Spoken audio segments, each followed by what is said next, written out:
اپنی ماتھوں کی آنکھوں سے ملاحظہ کر رہے ہیں کہ حضور تاج المشائخ امین مسلک اعلیٰ حضرت سیدی سندی مرشدی آقائی نعمتی سیدی سرکار امین ملت جانشین سرکار احسن العلماء کی آمد ہے۔ ان کے رخ طابہ کی ضیاء پاشیوں سے ہم اپنے آپ کو شرف بخش رہے ہیں۔ سرکار احسن العلماء علیہ رحمت و رضوان کے تعلق سے کچھ میں نے لکھا تھا، میں وہ اس وقت پڑھ دیتا ہوں۔ کل انشاءاللہ بغیر دیکھے ہوئے اپنے آقاؤں کے نالین کے صدقے میں اور ان کی نالین کو اپنے سر کا تاج بنا کے کچھ عرض کرنے کی کوشش کروں گا۔ میں نے جو لکھا تھا وہ میں پڑھتا ہوں، اور میں نے عرض کیا کہ جہاں ضرورت محسوس کروں گا میں اس کی وضاحت کروں گا۔ حضرت احسن العلماء اہل سنت و جماعت کا ایک ایسا پاکیزہ اور تعمیری کردار ہے جسے رہتی دنیا تک فراموش نہیں کیا جا سکتا۔ انہوں نے تا حیات زندگی برائے بندگی کے اصول پر عمل کیا۔ ان کی کتاب زندگی کا ورق ورق عشق رسول صلی اللہ علیہ وسلم کی خوشبو میں بسا ہوا ہے۔ لوگ اعجازات کے آرزو مند ہوتے ہیں، اعلیٰ مناصب کے متمنی ہوتے ہیں، لیکن اعجازات ان کی ٹھوکروں میں پلا کرتے تھے۔ دنیا کے بڑے سے بڑے صاحبان فضل و کمال ان کی چند ساعتوں کی صحبت کو اپنے لیے بہت بڑا اعجاز سمجھتے تھے۔ ان سے نسبت و انسیت سعادتوں کے درجنوں دریچے کھول دیا کرتی۔ اضطراب کے صحرا میں بھٹکنے والوں کو ان کا قرب تسکین روح کا فراہم کرتا تھا۔ ان کی مسیحائی بہت مشہور تھی، وہ جسم و روح دونوں کے طبیب تھے۔ جہاں بیٹھ جاتے حاجت مندوں کی بھیڑ لگ جاتی، اہل ضرورت کا میلہ لگ جاتا۔ اپنی بارگاہ میں آنے والے ہر شخص کو محبت کی نگاہ سے دیکھنا ان کی فطرت تھی۔ کوئی نہیں کہہ سکتا بڑے سے بڑا امیر آیا، غریب سے غریب مرید آیا، مگر ان کی بارگاہ میں آیا تو بندہ و صاحب و محتاج و غنی ایک ہوئے، تیری سرکار میں پہنچے تو سبھی ایک۔ اللہ اکبر۔ ان کی بارگاہ ایسی تھی، وہاں کوئی اس کا امتیاز نہیں تھا۔ ان کے یہاں اگر امتیاز تھا، اذان ہو رہی، حضرت احسن العلماء کی ذات علماء، فقہاء اور صوفیاء کی مرجع تھی۔ مشاہیر علماء اہل سنت کو جب بھی کسی دینی، علمی اور فقہی مسئلے میں اشکال ہوتا تو وہ آپ کی طرف رجوع کرتے، یعنی بڑے بڑے علماء جب کسی مسئلے میں پھنس جاتے تو سرکار احسن العلماء کی بارگاہ میں آتے اور تشفی بخش جواب لے کر جاتے۔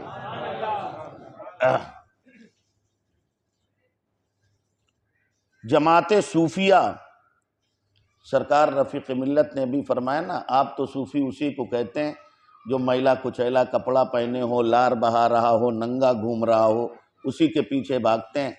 اہل تصوف وہ جو حقیقی معنوں میں اللہ کی عبادت، خشیت الہی، مخلوق خدا کی خدمت، وہ صوفیہ شریعت و طریقت کے باریک سے باریک مسائل کی تفہیم کے لیے، یعنی سمجھنے کے لیے آپ سے رابطہ بنائے رہتے۔ اہل زبان و ادب اپنی زبان و بیان کی اصلاح کے لیے دور دراز کا سفر کرتے۔ سرکار نظمی لکھتے ہیں خصوصاً کلام اعلیٰ حضرت پر سرکار احسن العلماء کو اتھارٹی کہا جاتا ہے۔ ان کی زبان بھی بڑی شستہ تھی، پیاری تھی، دور دراز کا سفر کرتے۔ ان کی تمام تر حرکت و عمل کا مرکزی نقطہ ملی و مسلکی فلاح تھا۔ یعنی سرکار احسن العلماء اگر کہیں کا سفر بھی فرماتے تو مسئلہ ان کا شکم پروری کا نہیں تھا، جیب بھرنے کا مسئلہ نہیں تھا۔ اللہ اکبر کبیرہ۔ وہ دور دراز کا سفر کرنا بھی مذہب حقہ صحیحہ راشدہ مسلک اعلیٰ حضرت کی نشر و اشاعت کے لیے تھا۔ بہت ساری جگہ لوگوں نے نذرانے پیش کیے، روایات پڑھی ہیں، آپ میں سے بہت سارے لوگ موجود ہوں گے جنہوں نے دیکھا کہ سرکار احسن العلماء کو نذر دی گئی، اپنی جیب خاص سے کچھ نکالا اور جسے مناسب سمجھا اسے پیش کر دیا۔ علماء، حفاظ، قراء کو خود مرشد اجازت نواری تشریف لے گئے تو مولانا بدر عالم مصباحی جو موجودہ پرنسپل ہیں جامعہ اشرفیہ مبارک پور کے، کہتے ہیں کہ سرکار رفیق ملت کے چلتے وقت ہم لوگوں نے نذرانہ پیش کیا تو فرمایا ہم لوگ مدرسے کا نذرانہ قبول ہی نہیں کرتے ہیں، اور یہ اپنی جیب سے کچھ اور رقم نکالی، کہا یہ سب ہماری جانب سے مدرسے میں لگا دینا۔ اللہ آپ دیکھیں ذرا، آج تو یہ جن کا عرس ہم اور آپ منا رہے ہیں انہیں تو لفظ عرس استعمال کرنے سے منع فرمایا، جیسا کہ میں نے اپنے مرشد اجازت سے سنا۔ لیکن آج حال کیا ہے؟ آج حال یہ ہے کہ ماسٹر کا انتقال ہو جائے، تھوڑا بہت نماز وغیرہ پڑھ لیتے تھے تو فلاں ماسٹر کا عرس، کوا شاہ کا عرس، طوطا شاہ کا عرس، ننگا شاہ کا عرس، سب کے عرس ہو رہے ہیں۔ حافظ کا انتقال ہو گیا، تھوڑی مقبولیت تھی، صاحب ان کا عرس ہونے لگا۔ مولانا صاحب کا انتقال ہو گیا، مفتی صاحب کا انتقال ہو گیا، ان کا عرس ہونے لگا۔ اور یہی نہیں، اگر کچھ عقیدت مند تھے تو صاحب اب حضرت کا مزار بھی بنے گا۔ ڈیزائننگ کہاں سے؟ کلکتہ، دلی، بمبئی کے بڑے بڑے آرکیٹیکٹ سے اس کی ڈیزائننگ کرائی جاتی ہے، لاکھوں روپے ان کے گنبد میں اور ان کی خانقاہ میں لگایا جاتا ہے۔ یہ ہے کہ نہیں ہے؟ برا نہ مانیے گا آپ حضرات، یہ سچی بات ہے میں جو کہنے جا رہا ہوں۔ لگا دیا، مریدین آئے، 1 کروڑ روپیہ حضرت کی خانقاہ میں بڑا سا گنبد لگ گیا۔ صاحب اس سے صاحب مزار کو کیا فائدہ ملا؟ حضرت کے بڑے گنبد سے قوم کو کیا فائدہ ملا؟ ہاں ایک شخصیت ہے جسے فائدہ ہوتا ہے اس سے، اور وہ حضرت کے خانوادے کے لوگ ہیں، ان کی جیبیں بھری جاتی ہیں۔ ہاں اگر یہ قوم یہی پیسہ جتنا آراس میں اور خانقاہوں کے بنانے میں لگا رہی ہے، اگر مرکز دینیہ بنانے میں لگا دیتی تو قوم سے جہالت ختم ہو جاتی۔ ہمیں اور آپ کو ناز کرنا چاہیے الحمدللہ کہ سرکار احسن العلماء نے، ذرا بتائیے ایرے غیرے نتھو خیروں کا عرس ہو رہا ہے تو ایسی بڑی ذات جسے 7 ملکوں کی قطبیت کا حصہ ملا ہو ولایت سے، وہ عرس اس کا عرس نہیں کہا جائے گا تو اور کیا کہا جائے گا؟ ہر لحاظ سے ان کے فاتحے کو عرس کہنے کا جواز ہے، مگر اللہ اکبر کبیرہ وہ فرماتے ہیں میرے فاتحے کو فاتحہ کہا جائے، عرس نہ کہا جائے۔ اور سرکار احسن العلماء کے چاہنے والوں میں ایسے لوگ بھی ہیں کہ چاندی کا دروازہ لگوا دیں، سونے کا کلش، اس کے اوپر ہیرے لگوا دیں، مگر اللہ کی قسم یہ تربیت اور تعلیم سرکار احسن العلماء نے نہ اپنے مریدوں کو دی نہ اپنے شہزادوں کو دی۔ جو تعمیر کا پیسہ ان کی خانقاہ میں لگنا چاہیے ان کے شہزادوں نے دینی اور دنیاوی مراکز تعلیم بنا کر لگا دیے، تاکہ ان کا فائدہ تو ہو ہی، قوم کا فائدہ ہو جائے، قوم سے جہالت کا خاتمہ ہو جائے، قوم سے جہالت کا خاتمہ ہو جائے۔ میں فاتحہ خوانی کا منکر نہیں ہوں، ماسٹر صاحب کا انتقال ہو، حافظ جی کا انتقال ہو، مفتی صاحب کا انتقال ہو، بلا شبہ فاتحہ خوانی ہو، مگر ہر ایک کی اگر مزار ایسے ہی بنتی رہے گی تو 365 دن اس امت محمدیہ کو عرس کرنے ہی سے نہیں فرصت ملے گی تو وہ اپنے ترقی کے بارے میں کب سوچیں گے؟ یہ ایک سچی بات ہے، اگر مجھ سے تلخ بات ہے ہو سکتی ہے تو مجھے معاف کریے گا، مگر یہ سچی بات ہے۔ میں نے سرکار احسن العلماء کو جتنا پڑھا ہے اور اپنے پیرانے ذویل احترام کی فکر کو جتنا میں نے غور سے دیکھنے کی کوشش کی ہے، مجھے یہی بات ملی ہے کہ خانقاہیں اپنی حد تک جو ہیں انہیں ضرور بنایا جائے، بنانے کا حق ہے۔ اللہ اکبر، یہی خانقاہیں، انہی کا گنبد دیکھ کر تو ہمارے دلوں میں نور پیدا ہوتا ہے، عشق رسول پیدا ہوتا ہے، مگر ہر کس و ناکس کا عرس اور ہر کس و ناکس کی خانقاہ اگر بنائی گئی تو اس سے قوم کا کچھ فائدہ نہیں ہونا ہے۔ یہ قوم اگر ہر کس و ناکس کا عرس منانے اور اس کی خانقاہ تعمیر کرنے کے بجائے اگر کوئی دینی دنیاوی ادارہ بنا دے گی تو یہ قوم پڑھ جائے گی، نسلیں سنور جائیں گی۔ اور ہمارے سرکار احسن العلماء علیہ رحمت و رضوان کی ان شہزادگان گرامی مرتبت نے یہی کیا ہے جو آپ کی آنکھوں کے سامنے ہے، ادارے بنائے، پھر اللہ کا گھر بھی کتنا شاندار بنایا۔ فرمایا نا جب لاک ڈاؤن میں ہم لوگ صرف بریانی کے چکر میں تھے، نہاری کے چکر میں تھے، یہاں کے چکر میں تھے، وہاں کے چکر میں تھے، تب اس موقع کو موقع غنیمت جان کر سرکار نے مہرارا کی حکمت اور بالغ نظری کو سلام، ان کے قدموں پہ ہم قربان ہو جائیں کہ اس وقت کا فائدہ اٹھایا۔ اور یہ شاندار، اور کس اعتبار سے دیکھیے، یہ قدیم اور جدید دونوں کا امتزاج ہے۔ ایسا نہیں چاہتے ہمارے سرکار تو پوری مسجد شہید کر کے نئی اعلیٰ تعمیر ہوتی، مگر نئی قدامت بھی موجود ہے تاکہ اس کے اندر جاؤ تو تمہیں احسن العلماء یاد آئیں، حضرت سید العلماء یاد آئیں، حضور تاج العلماء یاد آئیں، حضرت میر صادق یاد آئیں، سرکار نور یاد آئیں، خاتم الاکابر یاد آئیں، اولاد رسول یاد آئیں، ستھرے میاں یاد آئیں، غلام محی الدین امیر عالم یاد آئیں، اچھے میاں یاد آئیں، حمزہ عینی یاد آئیں، آل محمد یاد آئیں، شاہ برکت اللہ یاد آئیں۔ اور جب باہر کے اس میں آؤ تو تاج المشائخ یاد آئیں، شرف ملت یاد آئیں، فضل ملت یاد آئیں، رفیق ملت یاد آئیں۔ ایسی شاندار عمارت تعمیر کی ہے۔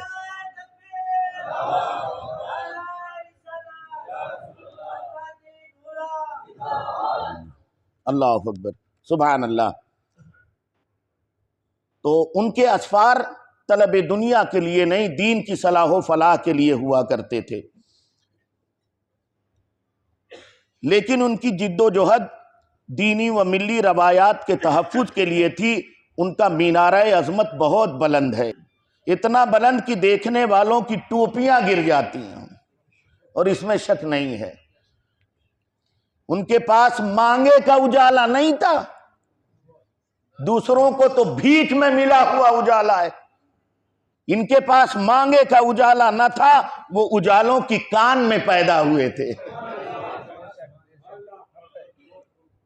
ان کی ولادت جس خانوادے میں ہوئی تھی، اسی خانوادے کے لیے امام عشق و محبت سرکار اعلیٰ حضرت قادری برکاتی قدسہ سرہ نے فرمایا تھا، تیری نسل پاک میں ہے بچہ بچہ نور کا، تو ہے عین نور تیرا سب گھرانہ نور کا۔ حضرت احسن العلماء کی ولادت، بیعت، خلافت اور جانشینی سب سے بے پناہ کرامتوں کا اظہار ہوتا ہے۔ آپ نے سنا پیدا ہوئے تو سر پہ تاج ہے، اللہ اکبر۔ اظہار ان کا بچپن، ان کی جوانی، ان کا بڑھاپا، سب میں عجیب قسم کی ماورائیت پائی جاتی ہے جو دنیا میں بہت کم اشخاص میں نظر آتی ہے۔ اگر آپ کسی دوسرے خانوادے میں پیدا ہوتے تو اہل خانہ، اہل خاندان، اہل محبت ان کا چرچا کر کر کے آسمان سر پہ اٹھا لیتے، کتابیں لکھی جاتی، پمفلیٹ چھاپے جاتے، جگہ جگہ محافل و مجالس کے ذریعے ان کا اظہار و اعلان کیا جاتا، لیکن آپ کی ساری ماورائیت، سارے کرامت مآب واقعات گھر کے اندر رہے، گھر کے اب مخصوص افراد کے ذہنوں میں محفوظ رہے، مخصوص افراد کے ذہنوں میں محفوظ رہے، اس لیے کہ دری خانہ تمام آفتاب است۔ کس کا شمار کریں؟ جن جن مقدس ہستیوں کا میں نے نام لیا، ان میں کون ہے جو شریعت اور طریقت کا آفتاب و مہتاب نہیں ہے، اور جس سے اس وقت کے تمام ستاروں نے اپنے چمکنے کی بھیک نہ مانگی ہو؟ اور کوئی میرے عزیز، اور کوئی کیا ہوگا؟ جب وقت کا مجدد آتا ہے تو ناز کرتا ہے ان کی غلامی پر اور کہتا ہے کیسے آقاؤں کا بندہ ہو رہا، بول بالے میری سرکاروں کے، میرے آقاؤں کا وہ در ہے جس پر ماتھے گھس جاتے ہیں سرداروں کے۔ اللہ اکبر۔ اپنے کس کا ذکر کرتے؟ اس خانوادے میں جو بھی پیدا ہوتا ہے اپنے ساتھ کرامتوں، اب اشارے سمجھیے گا، اپنے ساتھ کرامتوں، امانتوں، شرافتوں، نجابتوں اور فضیلتوں کا ایک جہان لیے پیدا ہوتا ہے۔ یہ ساری باتیں محض عقیدت کی بنیاد پر نہیں بلکہ حقائق کے اجالے میں کہی جا رہی ہیں۔ تاریخ ان کی تائید اور توثیق کرتی ہے۔ حضرت احسن العلماء اپنے اسلاف کی زندہ یادگار تھے، ان کی ذات ایک منظم اور مستحکم تحریک تھی۔ آج جامعہ احسن البرکات، جامعہ البرکات، جامعہ Qasim Albarkaat, Miyahara public school اسی تحریک کا ثمرہ اور نتیجہ ہے۔ اور آج جہاں کہیں بھی اہل سنت والجماعت میں تعلیم تہذیب اور تمدن اور دین کا شغف پایا جا رہا ہے، وہاں کہیں نہ کہیں حصہ ہے سرکار احسن العلماء کی اس تحریک کا۔ ان کا ذہن تعمیری تھا، ان کی فکر تعمیری تھی، تخریبی نہیں تھا۔ پیر صاحب کے پاس بیٹھے تو دوسرے پیر کے ہمیں کچھ نہیں ہے یار، وہ ساری کرامتیں میرے لو لڈو لے جاؤ، نہیں، کبھی ایسا نہیں تھا۔ ان کا فکر، ان کا ذہن تعمیری تھا، وہ ہواؤں کے رخ پر نہیں چلتے تھے۔ توجہ ہے آپ کی؟ سن رہے ہیں آپ؟ وہ ہواؤں کے رخ پر نہیں چلتے تھے بلکہ ہواؤں کا رخ بدل دیتے تھے۔ ہواؤں کے رخ پہ چلنا یہ عام آدمی کی بات ہے، ہواؤں کا رخ بدل دینا یہ اللہ والوں کی بات ہوا کرتی ہے۔ ان کی حس بہت بیدار تھی، چہرہ دیکھ ان کا دل ملی درد کا گہوارہ تھا۔ وہ فضیلتوں کے محتاج نہ تھے، فضیلتیں ان کے قدموں سے سمٹی رہا کرتی تھیں۔ ان کی ذات میں ایک کہنہ مشق حافظ، ایک ماہر فن قاری، جید عالم۔ جب آپ اندھیری کی دھرتی پر شبینہ سنانے گئے تو سرکار احسن العلماء سے ان کے برادر بزرگوار سرکار سید العلماء نے فرمایا، للہ پریشان نہ ہونا، ہم حافظوں کی ایک فوج لے کے پہنچ رہے ہیں۔ مگر جب پہنچے تو جتنے حافظ تھے وہ سرکار سید العلماء اور ان کے ساتھ ایک اور حافظ صاحب وہی رہے، باقی سارے حافظ بیٹھ گئے۔ لیکن تنے تنہا 6 گھنٹے میں سرکار احسن العلماء نے تنے تنہا پورا شبینہ مکمل کر دیا تھا۔ وہ ایسے حافظ تھے، الحمدللہ ایسے حافظ تھے۔ دوسرے حافظ مدد کے لیے گئے تھے، تھک کے بیٹھ گئے، 6 گھنٹے میں پورا قرآن مکمل کر دیا تھا۔ اللہ اکبر۔ وہ ایسے حافظ تھے، ماہر فن قاری، جید عالم دین، ایک زبردست مفتی اور ایک حق آگاہ شیخ طریقت۔ مفتی تو ایسے تھے، وَمَن يُطِعِ اللَّهَ وَرَسُولَهُ کا ترجمہ ایک مولانا صاحب نے کیا کہ رسول اللہ کے نقش قدم، اللہ اور اس کے رسول کے نقش قدم پر چلنے کی ایسا کچھ ترجمہ انہوں نے کیا۔ اس وقت سرکار احسن العلماء ممبر پر نہیں تھے، قیام گاہ میں واپس آئے تو فرمایا کہ رسول اللہ کے نقش قدم کی اتباع کی جائے گی، اللہ کی فرما برداری کی جائے گی۔ اس لیے کہ جب اللہ کا قدم ہی نہیں ہے تو نقش قدم کیا ہوگا؟ اللہ اکبر۔ ایسے مفتی تھے۔ ابھی دیکھا آپ نے ان کے شہزادے گرامی قدر کو، کسی مدرسے میں نہیں پڑھے ہیں، لیکن جس مدرسے میں وہ پڑھے ہیں وہاں ہر طرح کا علم انہیں گھٹی میں پلایا گیا ہے۔ اور کیوں نہ ہو، شریعت ان کے گھر کی ہے، طریقت ان کے گھر کی ہے، نجابت ان کے گھر کی ہے، سیادت ان کے گھر کی ہے، سب کچھ تو ان کے گھر کا ہے۔ غیروں کو جو کچھ ملا ہے ان کی خیرات ملی ہے، جو کچھ ملا ہے ان کی خیرات ملی ہے۔ انہوں نے اپنے کسی عہدے کا غلط استعمال نہیں کیا، انہوں نے اپنے ہر فن سے وقار ملت کی بحالی کا فریضہ انجام دیا۔ وہ حق و صداقت کی ایسی آواز تھے جسے دنیا کی کوئی طاقت کسی بھی حال میں دبا نہ سکی۔ ایسی سچ گوئی، حق گوئی اور سچائی ان کے اندر تھی، کبھی نہیں دبے۔ ایسا نہیں کہ کسی سیٹھ کے روم میں آ کے حضرت حق بولنا بند کر دیں، ہوگا وہ اپنے گھر کا، اس لیے کہ ان کا عقیدہ تو یہ تھا، کون دیتا ہے دینے کو منہ چاہیے، دینے والا ہے سچا ہمارا نبی۔ حق گوئی کا پیکر تھے وہ۔ ان کی زبان فیض ترجمان سے ہر وقت محبت کے موتی جھڑتے تھے۔ ان کی دعاؤں کی قبولیت کے لیے باب اجابت ہر وقت منتظر رہتا تھا۔ اللہ اکبر کبیرہ۔ اعلیٰ حضرت سرکار یاد آئے، سرکار اعلیٰ حضرت نے کیا فرمایا؟ اجابت کا جوڑا عنایت کا صحرا، دلہن بن کے نلکی دعائے محمد۔ اور شعر یہ ہے، اجابت نے بڑھ کر گلے سے لگایا، بڑھی ناز سے جب دعائے محمد۔ تو یہ آقا کی شان تھی. اوروں کی دعائیں باب اجابت تک جاتی ہیں مگر آقا محمد عربی کی شان یہ تھی کہ وہ دعا کرتے تھے تو باب اجابت ان کے استقبال کے لیے آتا تھا. رسول اللہ کی اس شفقت کی مظہر تھی سرکار احسن العلماء کی ذات. جب دعا فرماتے تھے باب اجابت منتظر رہتا تھا، ادھر زبان سے نکلے ادھر قبولیت کا لبادہ عطا کر دیا جائے. اللہ اکبر. یہ شان تھی ان کی.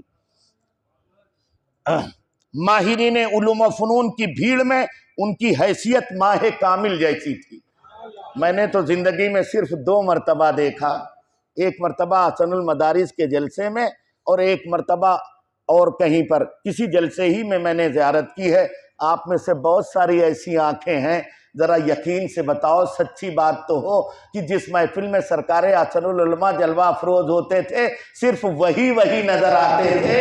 یہ لگتا تھا کہ ماہ تمام یہی ہے، باقی سب ان سے چمکنے کی بھیک مانگ رہے ہیں. اللہ اکبر کبیرہ. ان کے جلووں میں گم ہونے کے لیے مشتاقان دید دور دراز سے مسافت طے کر کے آتے تھے اور اپنی بے قرار نگاہوں کی تسکین کا سامان فراہم کرتے تھے. وہ حالات کی تیز دھوپ میں جلنے والوں کے لیے صاحبان رحمت تھے. کوئی بے قرار آتا ان کے کرم کی بھیک میں اور ان کے شفقت کے سائے میں قرار پا جاتا تھا. تاریک راہوں میں سفر کرنے والوں کے لیے چراغ ہدایت. نہ جانے کتنے بھٹکے ہوئے آئے، سرکار کا چہرہ دیکھا، باتیں سنی، جادہ مستقیم پر آ گئے. مذہب و مسلک کے لیے ان کے بے قرار جذبوں کو دیکھ کر لوگ حوصلہ پاتے تھے. ان کی کتاب حیات علم و عمل خلوص سے عبارت تھی. ان کے کرم کا دریا ہر وقت موجیں مارتا رہتا تھا. دلوں کی کثافتوں کو دور کرنے کا جو ہنر انہیں آتا تھا عہد حاضر میں اس کی دوسری نظیر نہیں پیش کی جا سکتی. اس کی دوسری کوئی نظیر نہیں پیش کی جا سکتی. ابھی مواد ہے مگر وقت ہو چکا ہے. ایسے تھے ہمارے سرکار احسن العلماء. میں عرض یہ کرنا چاہوں گا کہ ان کے شہزادگان گرامی قدر، ہمارے مرشدان گرامی قدر نے جو ہمارے آقا ہیں، آپ نے دیکھا کہ اپنے والد ماجد رحمت اللہ تعالی علیہ کے تمام فرمودات پر حتی الامکان اور استطاعت بھر عمل کی کوشش کی ہے. ہم ان سے عقیدت رکھتے ہیں، ان کے مرید ہیں یا ان کے شہزادوں کے مرید ہیں، تو ہمارے اوپر بھی یہ لازم ہے اور ضروری ہے کہ اپنے مشائخ کی تاکیدات پر، ان کی نصیحتوں پر ہم عمل کر کے صرف زبان سے نہیں اپنے کردار سے یہ بتائیں کہ برکاتی پیر جب ایسے ہیں تو ان کے مرید ایسے ہوا کرتے ہیں. وما علینا الا البلاغ. استغفر اللہ ربی من کل ذنب واتوب الیہ.